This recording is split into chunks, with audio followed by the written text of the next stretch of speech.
Our garden is beautiful when it's clean.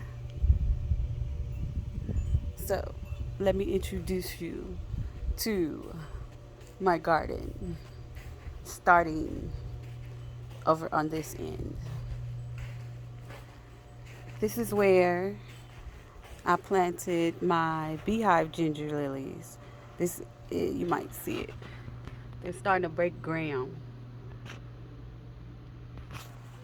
So, this is my tropical area. This is where all my tropical things that do not usually grow in California climate or our climate, Lancaster climate. So, and these are my sunflowers. Hubby threw some seeds out and they kind of just went where they wanted to go. Moving right along. This is where one of them went. This is a sunflower. It's facing the sun. We're finna put bell peppers here.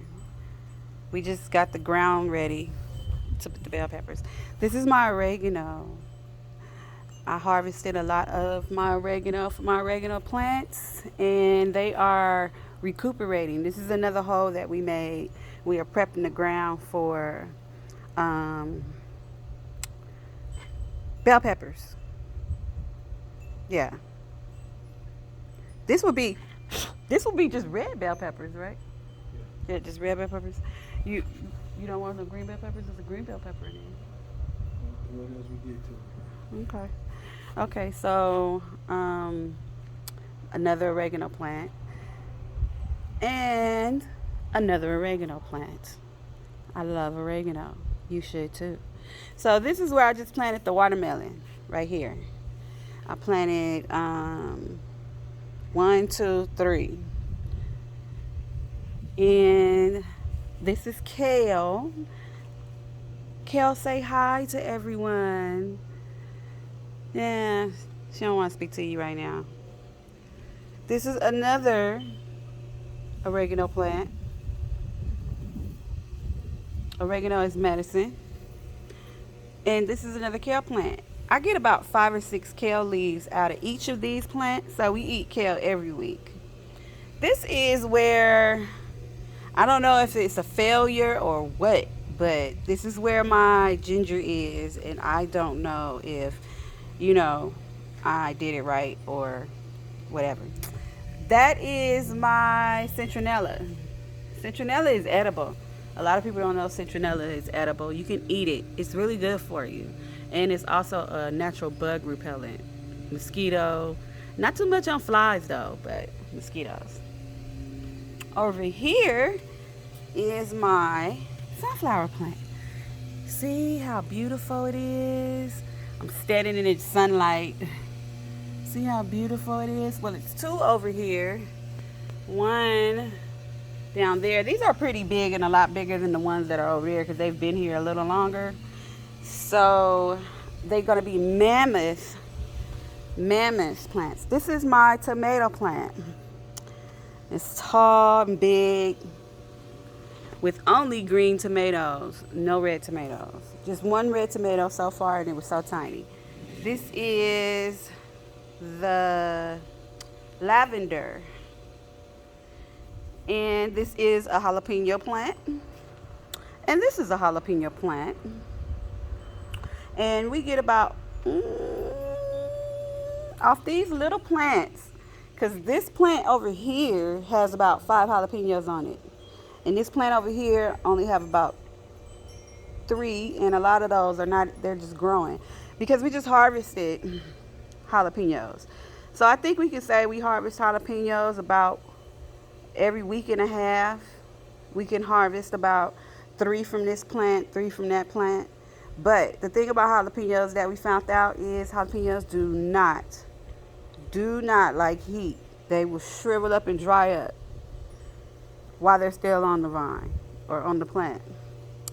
This is our corn.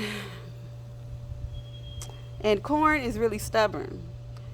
You have to, it's like whatever attention that you started off giving this corn, you better keep giving it. The corn don't like too much cold. It don't like too much heat. It's just like, oh, this probably is the most complaining. It complains. So it's probably the most complaining thing in the garden. Everything else is corn is like, water me now, and it will stop growing on you. It will just stop growing and it just won't grow no more. So you just have to take it up and try it again. Okay, so here is my collard. We started growing collard a couple of weeks and it broke ground. I actually have two plants. I don't know if you can see the other one that is directly across from that one. And then I just put three more on the other side of that one. So one, two, three. I have three more growing. Three more plants that are going to grow. So we wanted a whole roll of collard because, black people love their collard. No. So, and collard is really healthy for you. Really healthy for you. And so is kale. All the green vegetables are really healthy for you. And no matter what's going on, you can eat them by themselves if you got to. So this row right here is where I just put my cosmic purple carrots. I put 1, 2, 3, 4, 5, 6. I put 6 plantings of purple carrots here. So we're going to see what that does, and maybe we'll be able to, have purple carrots. And these over here are the sacks that we are growing potatoes in. This one is the only one that's actually growing any potatoes in it, and the plant is not mature. So usually with the potatoes, your plant flowers and then it dies, and then your potatoes are ready. So this is something new we doing.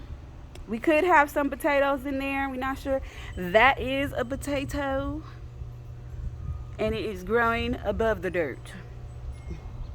So the rest of them, I don't know what we're going to do. We're probably going to do purple potatoes in here. And, yeah, it's either going to be purple potatoes in here or white potatoes. So I think we're going to do purple potatoes. Red potatoes. We have potatoes. So it's going to be purple potatoes, white potatoes, and red potatoes. Okay, so I think that's it. We done got it. And it's so pretty when it's clean. It's so pretty when it's clean. We don't have anything down there. It's pretty dry down there. So we don't have anything really past the sunflower. We had onion that was over there, and it did not grow. It didn't take. So we just left that area alone. And maybe we'll find something that never needs water to go there. But throughout this whole yard, we have purslane growing through this yard. And I keep that also. So there's some purslane there. And we have a beautiful one growing right here. It was actually really big, and I harvested and I cleaned it and I got it in there drying out. It's really, really good for you. Really, really, really, really, really good for you. So other than that, that is it. Have a great day and eat some vegetables.